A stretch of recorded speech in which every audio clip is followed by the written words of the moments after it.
Fala pessoal, mais uma aula de saúde coletiva e hoje com o tema tuberculose. Então vamos aprender um pouquinho sobre essa doença. Então a tuberculose, ela figura aí entre as doenças infecto-parasitárias, né, de grande importância para a saúde pública brasileira. E o Ministério da Saúde possui um programa específico para prevenir e tratar essa doença. Então ela é uma doença prioritária aqui no Brasil. E também em outros 21 países em desenvolvimento. A tuberculose ela é uma doença característica de regiões mais pobres, mais desfavorecidas. Em locais mais ricos e desenvolvidos, essa doença ela não é muito comum, ela é bem rara, inclusive. Então, além dessa característica dela ser uma doença que se prolifera mais em regiões pobres, né, pouco desenvolvidas, existem alguns riscos que aumentam a chance de você adquirir tuberculose. Um deles é a convivência com um indivíduo já infectado. E se você conviver com um paciente tuberculoso, ou seja, bacilífero, a gente vai entender esse conceito mais à frente, você tem um risco maior. Tem um risco aumentado também alguns grupos, principalmente pessoas que têm problemas de imunidade, pessoas também que têm uma doença chamada silicose, que são os silicóticos, que é uma doença causada pela inalação de partículas de sílica. Então, pessoas que trabalham com esse tipo de material, eles podem desenvolver, tem um risco maior de desenvolver tuberculose e outras doenças pulmonares também. Dependendo do tipo de indústria, do tipo de serviço da pessoa, se ela está exposta ali a muita poeira, a vapores, isso pode também prejudicar a saúde dela.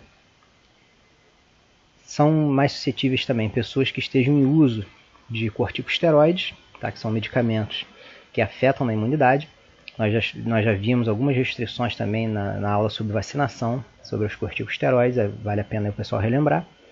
E também pessoas infectadas pelo HIV, que vai afetar diretamente a imunidade dessa pessoa. Então a suscetibilidade dela para adquirir a tuberculose ela vai ficar muito maior. Então, o reservatório principal da tuberculose é o homem, o ser humano. Mas essa doença ela pode atingir também o gado bovino e também outros animais. Ela também é uma doença comum a outros animais. E as pessoas infectadas pelo HIV, elas são mais suscetíveis. Então, essas pessoas aqui elas têm que ter um cuidado muito maior. E a política de saúde voltada para a tuberculose também tem uma atenção maior para as pessoas infectadas pelo HIV. O agente etiológico, que é o micro-organismo que causa a doença, é o Mycobacterium tuberculosis, que é uma bactéria. Essa doença ela atinge principalmente os pulmões, mas ela também nada impede que ela migre ou atinja outras partes do nosso corpo, como por exemplo os ossos e os linfonodos. Ela pode atingir também as meninges, que recobrem ali todo o sistema nervoso central. Então ela atinge principalmente os pulmões, mas nada impede que ela atinja outras partes do nosso corpo. Outra característica importante da tuberculose é que, apesar dela ter uma facilidade de infectar um grande número de pessoas, ela consegue penetrar no organismo de um grande número de pessoas, poucas delas vão desenvolver a doença. Então, a maioria das pessoas infectadas pelo bacilo da tuberculose não vão desenvolver a doença. Se você estiver bem de saúde, estiver com tudo ok, seu organismo em dia, dormir bem, se alimentar bem, dificilmente, ao entrar em contato com o bacilo, você vai desenvolver a doença.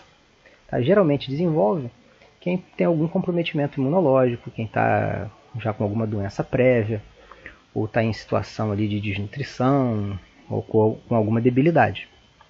Então, ela em regra, ela vai causar doença em poucas pessoas. Só nessas situações aí que eu já falei anteriormente. A transmissão é feita pelas vias aéreas. Por isso que ela consegue infectar um grande número de pessoas. A maioria das doenças transmitidas por vias aéreas, elas têm essa característica, uma facilidade muito grande de transmissão. Então ela é transmitida pela tosse, pela fala, espirro, e ela só é transmitida por indivíduos bacilíferos, ou seja, quem desenvolve a doença e expele o bacilo pelo escarro, pelas gotículas ali, os aerossóis. durante a fala, etc. Tá? Então, só se você desenvolver a doença, você transmite. O simples fato de você ter entrado em contato com o bacilo não quer dizer que você vai desenvolver a doença ou transmiti-la. Período de incubação. Tá? Ele vai durar, em média, de 4 a 12 semanas, tá? Para a detecção das lesões primárias, principalmente nos pulmões. E a maioria dos novos casos de doença pulmonar ocorre em torno de 12 meses após a infecção inicial. Período de transmissibilidade. A pessoa vai transmitir a doença enquanto o paciente eliminar os bacilos pelas vias aéreas, tá? E não iniciar o tratamento. Então, depois ali do período de incubação, ele já pode começar a transmitir. E essa transmissão ela é feita enquanto o paciente não inicia o tratamento. Os sintomas clássicos da tuberculose. Essa parte aqui da aula é bem importante, que vocês gravem esses sintomas. Isso aqui sempre é cobrado em prova. Tá? Então, atenção aqui para esse tópico. Os sintomas eles vão incluir a tosse produtiva. Tá? Quando a gente diz tosse produtiva, é a tosse com secreção, onde sai secreção. É o contrário da tosse seca. Tá? Então, tosse produtiva por mais de 4 semanas. É uma tosse prolongada, associada à febre vespertina, que é aquela febre que acontece geralmente ali no período do fim da tarde e início da noite, uma perda de peso sem explicação, falta de apetite, e nos estágios avançados, alguns pacientes podem apresentar a hemoptise, tá? Que é o sangue no escarro. A pessoa vai tossir e vai sair sangue. Então, o paciente que apresentar esses sintomas que eu acabei de relatar para vocês, ele é considerado como um paciente sintomático respiratório. Tá? Então, todas as vezes que vocês ouvirem esse termo, quer dizer que é uma pessoa que tem os sintomas da tuberculose. Tá? Todos esses sintomas aqui que eu falei. Diagnóstico. O diagnóstico ele pode ser feito através de alguns exames diferentes. Tá? O principal e o mais confiável é a baciloscopia de escarro, onde é coletada uma amostra direta do escarro do paciente, tá? Para ser feita uma análise em laboratório para detectar a presença de bacilos. Esse é o método prioritário para o diagnóstico, é o padrão ouro para diagnosticar a tuberculose, é a baciloscopia de escarro. Então, recomenda-se a coleta de 2 amostras de escarro, uma na primeira consulta e a segunda na manhã do dia seguinte ao despertar. Por que as 2 coletas, né?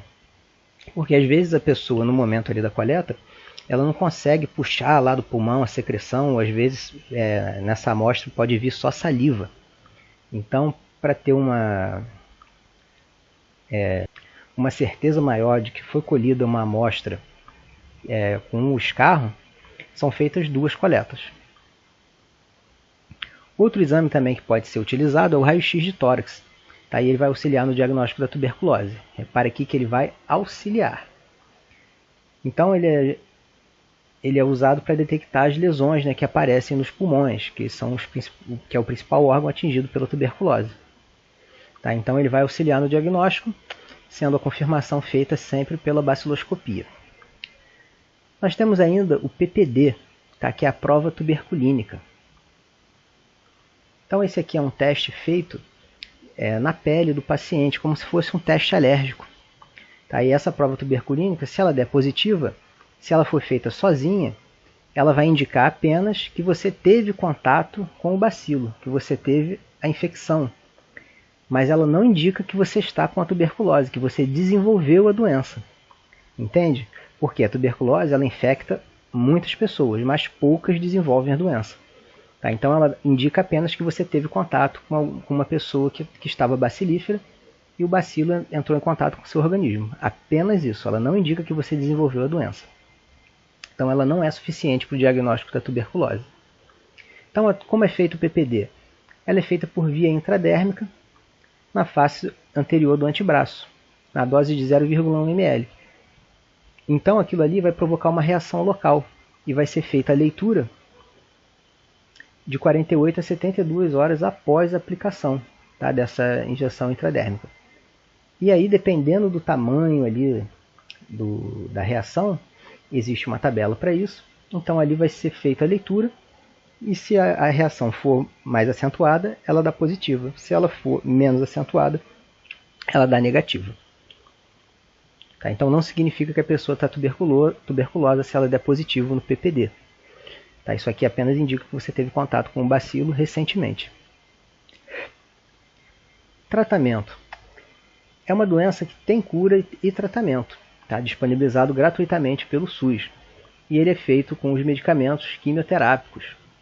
Tá? E após uma média de 15 dias do início do tratamento, o paciente ele deixa de transmitir a doença. E esse tratamento na rede pública de saúde ele é feito de maneira supervisionada. A pessoa toma a dose na presença de um profissional de saúde, e isso é feito aí periodicamente para assegurar que a pessoa não abandone o tratamento. Porque um dos grandes problemas do tratamento da tuberculose é que a pessoa para o tratamento na metade ou durante o tratamento porque os sintomas regridem, a pessoa acha que está boa e aí ela para de tomar os remédios e abandona. E quando ela desenvolve a tuberculose de novo, ela vem uma tuberculose multiresistente, né, que ela vai necessitar de medicamentos mais fortes e vai ser muito mais difícil de ser tratada. Então as principais drogas usadas nos esquemas padronizados são a isoniazida, que é representada pela letra H, a rifampicina, representada pela letra R, a pirazinamida, representada pela letra Z, e o etambutol. Tá? Isso aí é conhecido como o esquema RHZE. Tá? Nos manuais do Ministério da Saúde, se vocês tiverem curiosidade de procurar lá, tem isso aí explicado minuciosamente, como é feito esse tratamento, doses recomendadas e vários esquemas para vários tipos diferentes de pacientes, utilizando esses medicamentos que eu acabei de falar. Em crianças menores de 5 anos que apresentarem dificuldade para ingerir os comprimidos, é recomendado o uso dos medicamentos na forma de xarope ou suspensão. Então, foi uma aula bem resumida. A gente fica por aqui. Qualquer dúvida, só me mandar mensagem no privado ou deixar a dúvida no chat. Um abraço, pessoal!